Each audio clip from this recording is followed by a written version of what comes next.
Prudent Scholars in association with Goa Headmasters Association.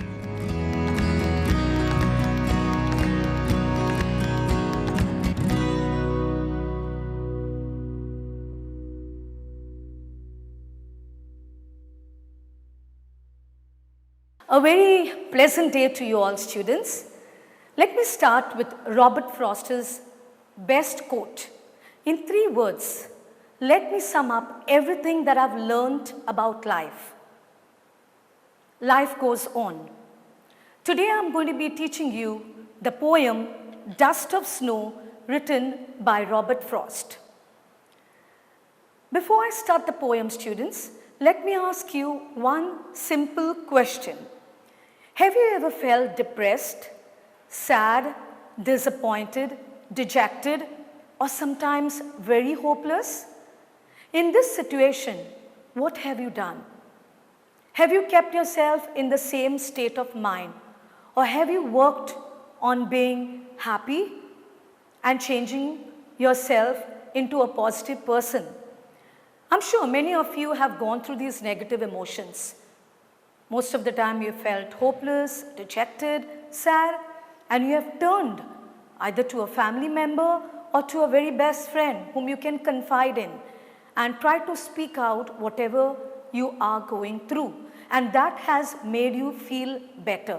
That simple action of a friend, a kind gesture, little bit of kindness does help us to come out of what we are experiencing in life and definitely makes us feel much better. A simple action definitely can change our life. Today let us take this poem, Dust of Snow, written by Robert Frost. Now before I start the poem, students, let me explain to you about this well-known poet, Robert Frost. Well, he's my favorite poet too. Robert Frost was an American poet. His work was initially published in England before it was published in America. He is highly regarded for his realistic depictions of rural life and his command of American colloquial speech. His work frequently employed settings from rural life in New England in the early 20th century, using them to examine complex social and philosophical themes. One of the most popular and critically respected American poets of the 20th century, Frost was honored frequently during his lifetime, receiving 4 Pulitzer Prizes for poetry. He became one of America's rare public literary figures, almost an artistic institution. He was awarded the Congressional Gold Medal for his poetic works in 1960. Now students, let us look at the theme of this poem. Dust of Snow is a small poem written by the famous American poet Robert Frost. The poem is set on a wintry day. In the first stanza, the poet describes a simple natural happening. The snow is falling heavily. The snowy flakes have covered the top of the trees. All right, it's a winter's day. The poet is there standing under a hemlock tree. The movement and alighting of a crow on that tree makes the dust of snow fall on the poet.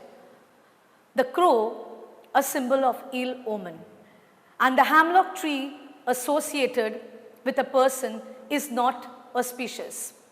However, in the second stanza, the falling of snowflakes and the scene leaves a tremendous effect on the mental state and the mood of the poet.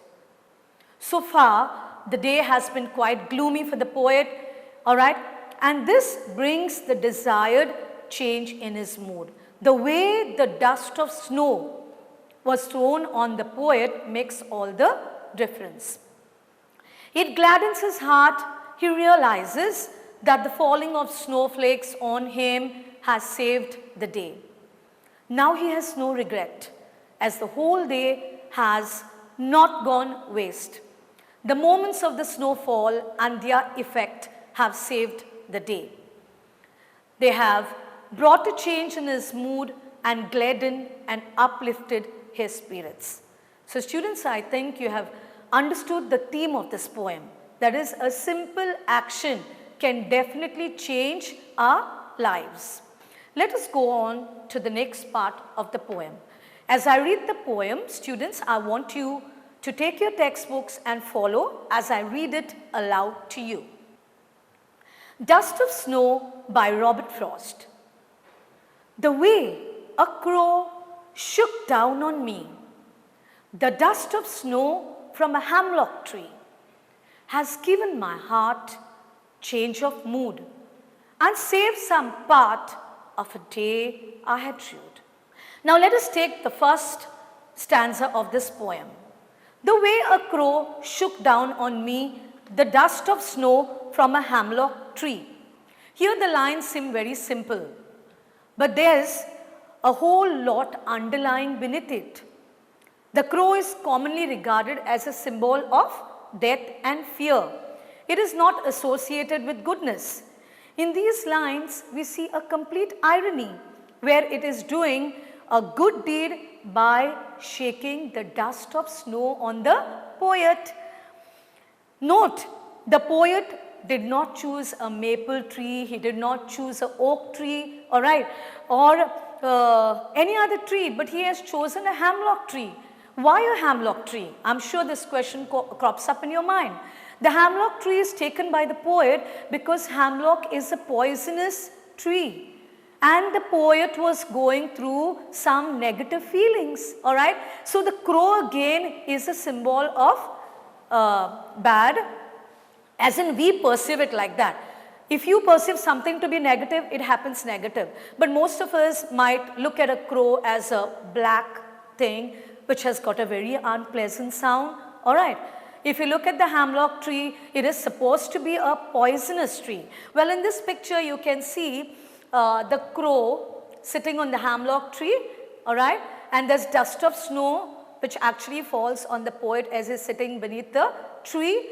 I've also shown you the picture of the hemlock tree during the winters. It's completely covered in white, but in summers you'll see the tree totally green in color, all right, and that's how the hemlock tree looks like. So the way a crow shook down on me, the dust of snow from a hemlock tree. The poet says, the way the crow shook down the dust of snow has made all the difference. What was the poet feeling? He was feeling hopeless.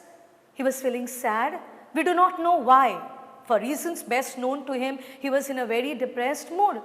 But when he stood under the hemlock tree, all right, there came a crow which alighted on the hemlock tree. And the way the crow shook down the dust of snow on the poet made all the difference. So what happens to the poet? Does he remain in the same mood?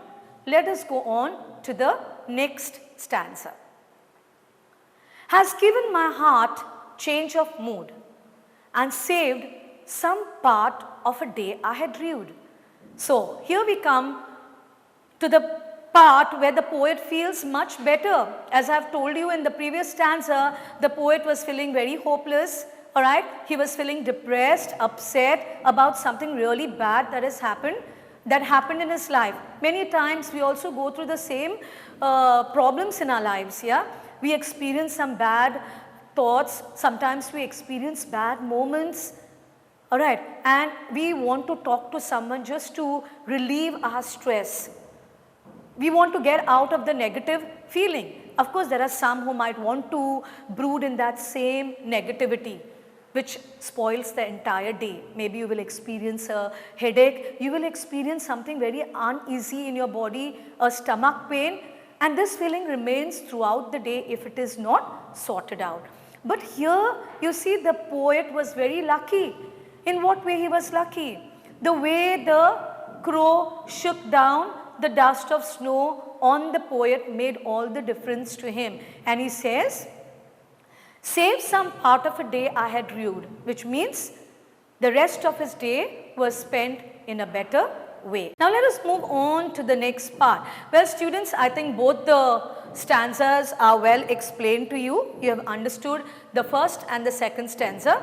Now what is the meaning of rude regret?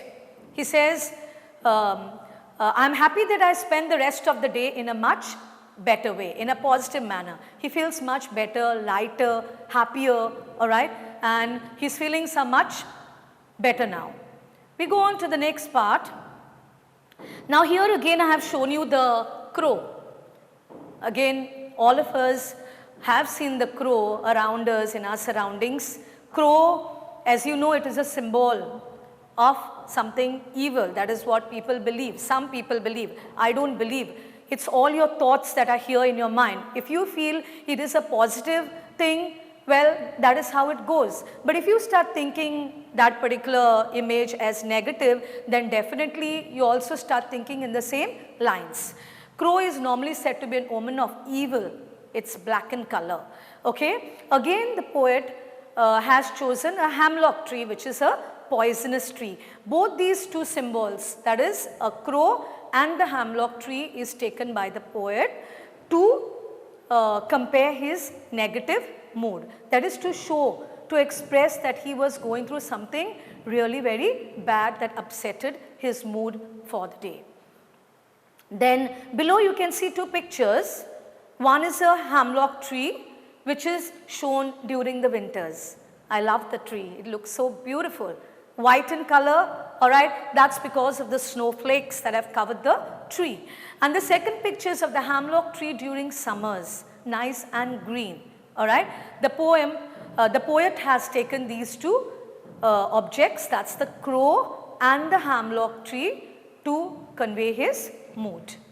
Let us look at the poetic devices, the figures of speech. Now the first figure of speech in the first stanza of the poem is dust of snow. Yeah. Now dust of snow, why dust of snow is a metaphor? It is dust. Small particles of snow stands for a simple good action. So dust of snow is a metaphor. We move on to the second figure of speech, alliteration. Has given my heart. All right. Now students, I have underlined H. All right. In both the words, has and heart. See the sound of H, her, has been repeated in both the words. So it's a alliteration. And similarly, we have another one, saved some. The sound of sir is repeated in the words. So it's an alliteration. Learning about the poetry a little bit, just to what we have gone through, a poet feels much happier after crow causes snow to fall on him. I'm sure everybody by now has understood the poem. The way the crow shook down the dust of snow on the poet has made all the difference in the poet's life. He feels lighter, he feels much positive, he feels happier. Well, many times even we have gone through such kind of mood swings. Even I felt very upset during the day, early morning, sometimes the day starts very badly. But it's up to you whether you are going to continue the rest of the day in the same mood or you are going to use the rest of the day in a happier one, all right, being happy. Very important to be very positive. See, right now we are in a pandemic, all right. We are going through such bad experiences. So many people have died. The entire world is going through a very bad change.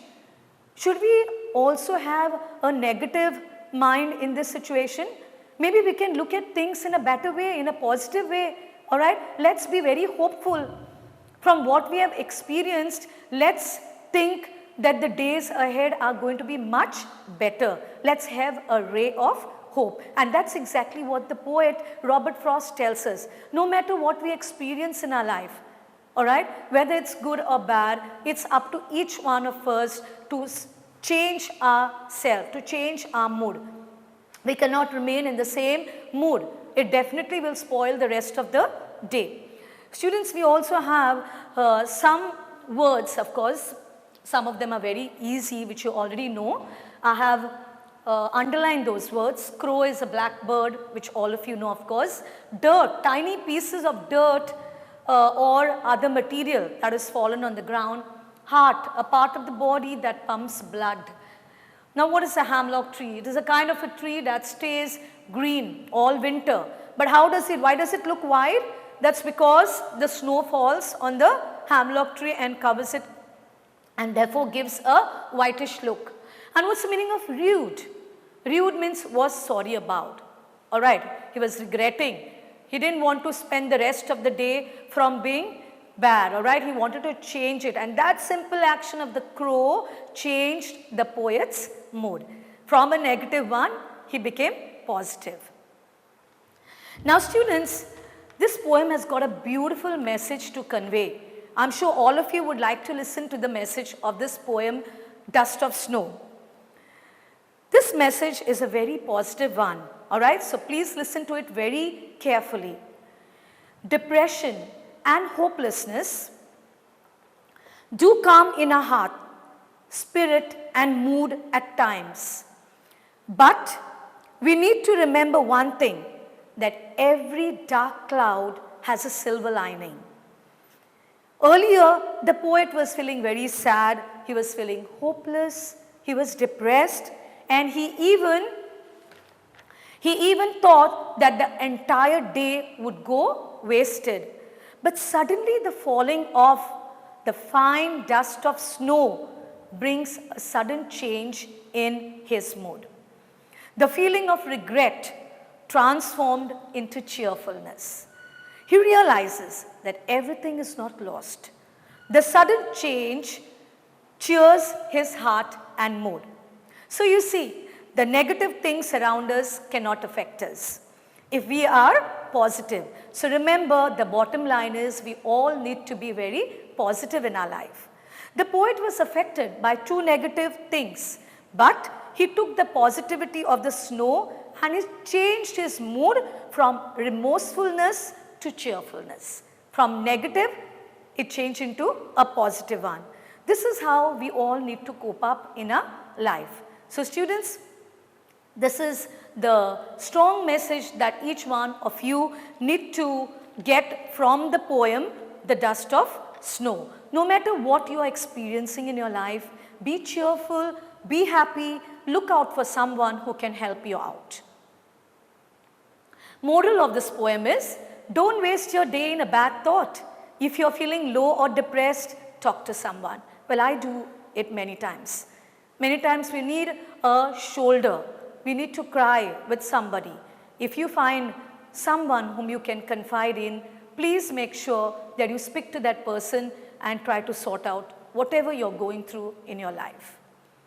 The mind is its own place, and in itself can make a heaven of hell, a hell of heaven. One of my favorite quote, which is written by John Milton.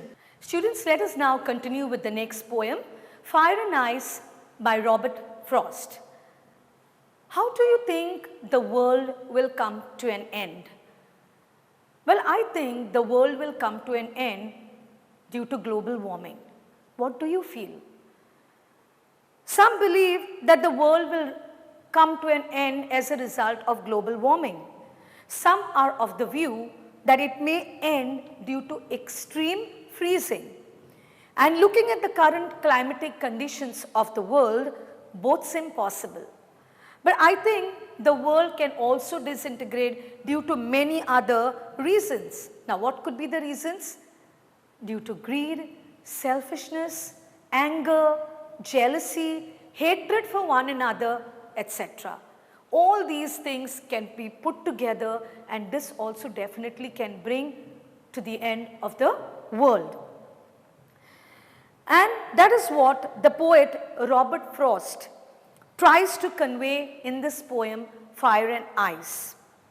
He says, the world will end with these two things, that is fire and ice. Before we read the poem loud, students, let us learn about the poet Robert Frost. Robert Frost was an American poet. His work was initially published in England before it was published in America. He became one of America's rare public figures, almost an artistic institution. He was awarded the Congressional Gold Medal in 1960 for his poetic works. Robert Frost has also won a lot of awards, recognition all over the world for his beautiful poems about life and various other situations. Now, what is the theme of this poem? Destructive potential of hatred and desire. In this poem, the poet refers to two predictions of how the world will come to an end. Some say it will end in fire, whereas others say it will end in ice. According to the poet, fire stands for greed. Fire is a very strong element, right? It stands for greed, avarice, selfishness, desire. Ice, what does it stand for? It stands for man's hatred for each other. And the poet says, together with fire and ice, the world will be totally destroyed. This is what the poet believes in. Now students, let us read the poem aloud. Kindly refer to your textbook as I read it aloud to you. Some say the world will end in fire. Some say in ice. From what I've tasted of desire, I hold with those who favor fire. But if it had to perish twice, I think I know enough of hate to say that for destruction, ice is also great and would suffice. Beautiful poem written by Robert Frost. Students, let's take the first part of the poem, the first stanza. Now, some say the world will end in fire, some say in ice. From what I've tasted of desire, I hold with those who favor fire. So the poet says that he has often heard people saying that the world will come to an end in two ways. Some say in fire and some say in ice. Very interestingly, he has used these two elements. Which are the two elements, students? Please keep this in mind. Two elements are fire and ice. He has used these to tell us that the world is going to come to an end with fire and ice. He is comparing these two elements to our human emotions. What are the human emotions he is referring to? Fire is compared to desire and ice is compared to hatred. So students, please keep this in mind.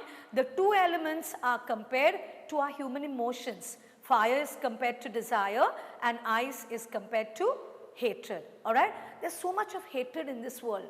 Hatred for one another, for again reasons best known to us.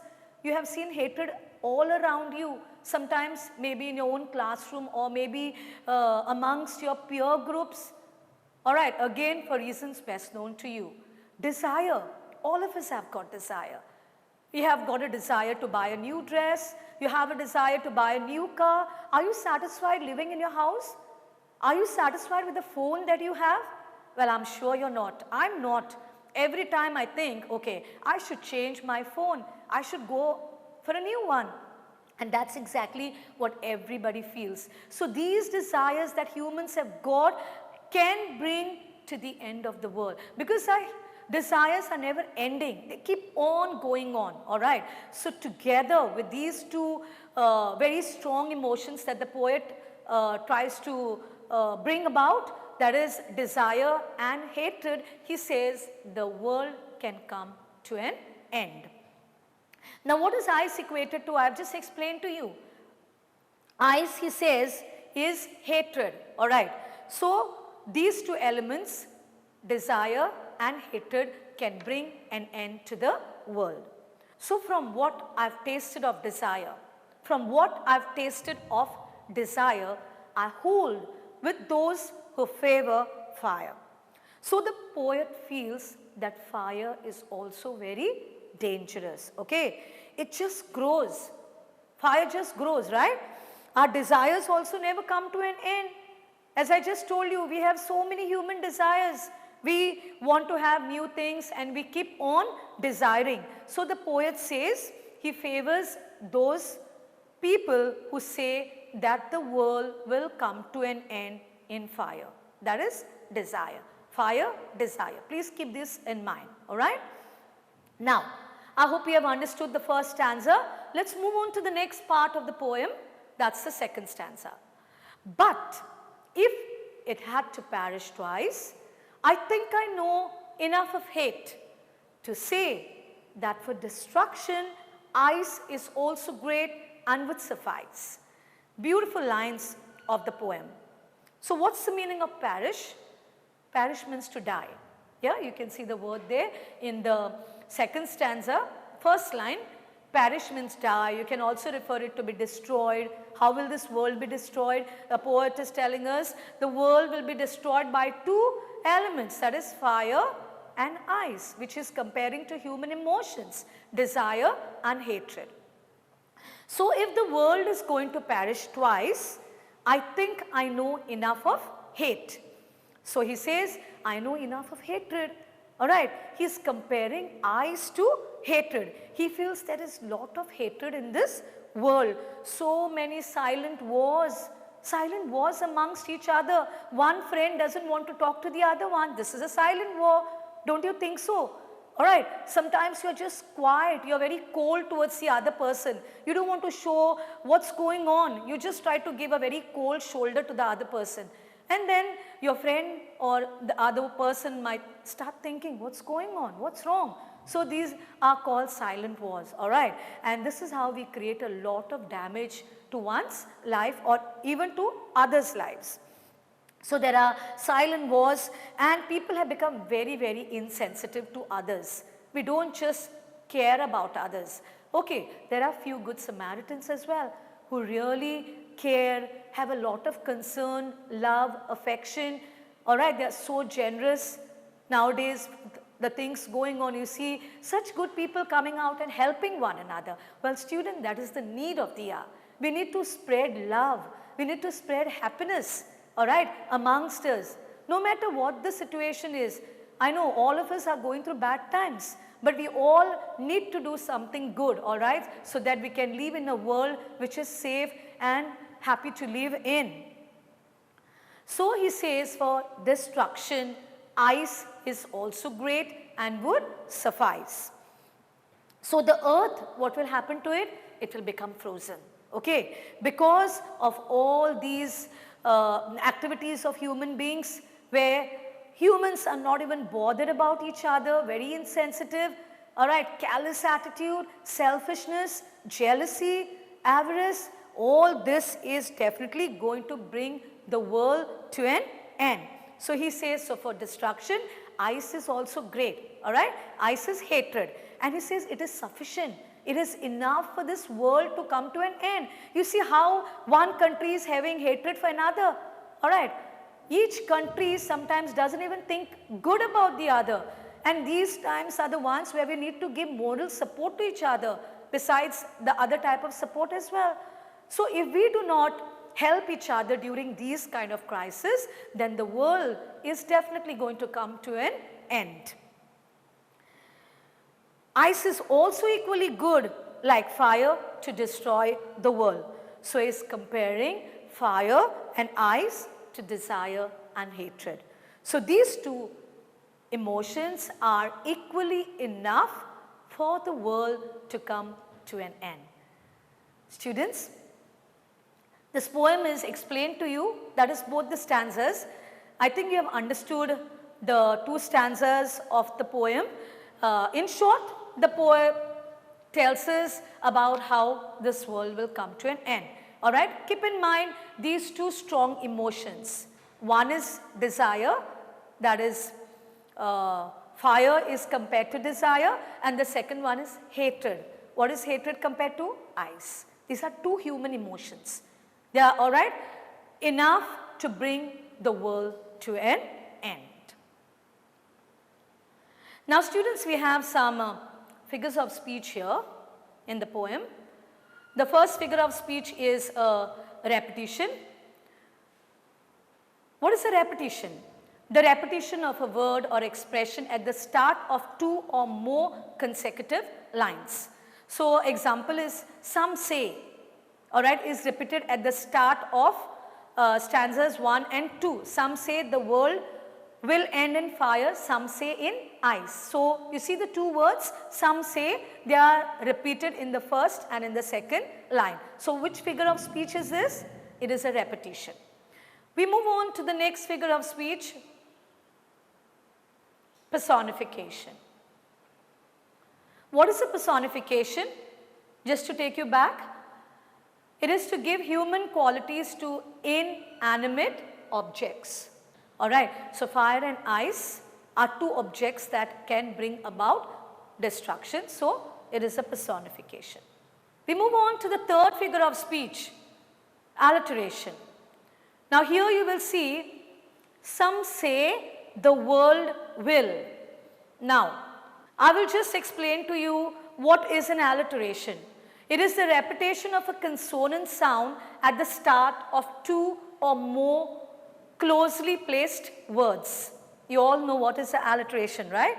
So, in the first line there, some say the world will. See, I have underlined the alphabet W, no? So, it is the sound of the alphabet W, alright. So, it is an alliteration. And then again I have given you example of another figure of speech.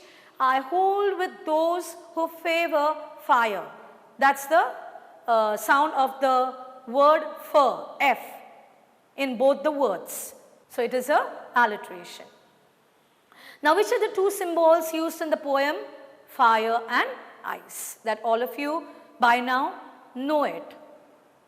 Students, before I conclude, I am going to be giving you a summary of this poem. Fire and Ice is a strong symbolic poem where fire is used as the emotion of desire and ice that of hatred.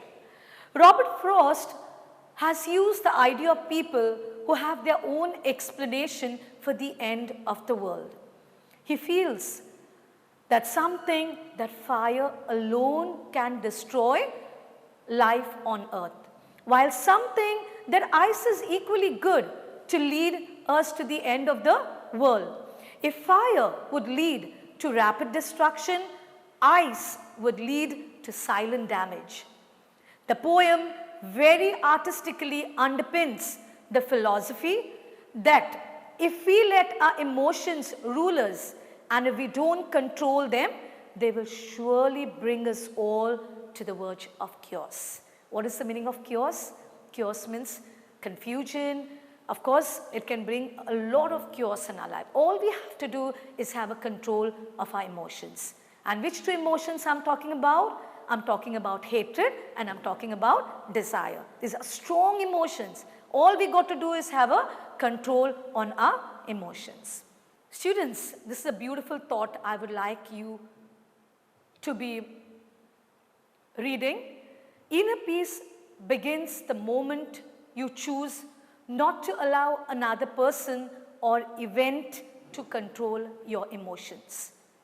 Let your inner peace come from within. Let nobody rule your life. Whatever you want to do in your life, take your own decisions, be happy, stay safe. Students, I'm going to leave you with this thought. I'm stronger than depression and I'm braver than loneliness, and nothing will ever exhaust me. Till then, it's teacher Sandra here saying bye to you. I hope you all stay safe, be good and take care of yourselves. Thank you.